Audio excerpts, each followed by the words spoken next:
Bruce Thompson, and somehow I didn't intend to, but I spent 40 years in the woods. I started out when I was 18 years old working for the Department of Natural Resources in Washington. And I may have gotten that job through a little bit of nepotism. One of my neighbors was a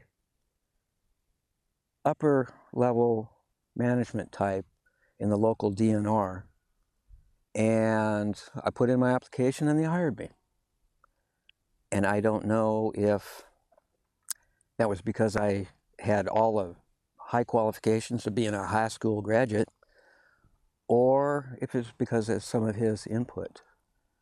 They also hired his son that year, so perhaps that was it. But I worked for those folks for 2 years, and I've got a lot of basic understanding of fire with that. It was lowland, grass and sagebrush, and we did a lot of dry mop-up.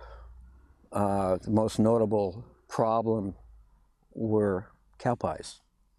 That was the heat retaining fuel and the most difficult to put out without water.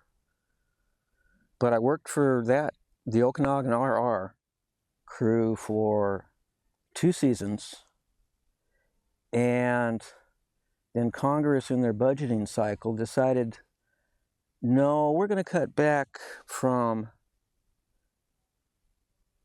26, and they had 30 20-person crews at that end of that second season, and they decided they're going to cut them back to 6. So I was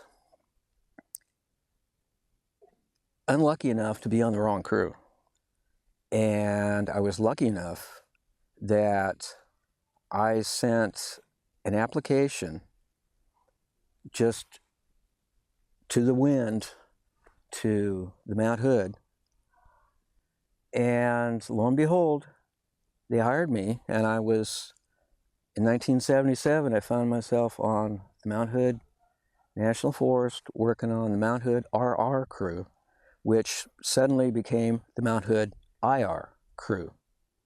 So I worked for them for 2 seasons. So here I am, I've got 6 seasons, and I'm still in the line. So I just went one dark, cold, dreary December day. I put together an application and I threw it into the Angeles National Forest. I went, well, maybe if I got this on my resume, they'll kind of think that perhaps after 7 years, perhaps he knows something, or he should go find a different job. So I went down the Angeles. I was picked up on the Bear Divide Hotshots, and that was a rude awakening for me. I was raised in very rural conditions, and suddenly I'm down in the great heartland of smog, brush, and steep, brushy canyons.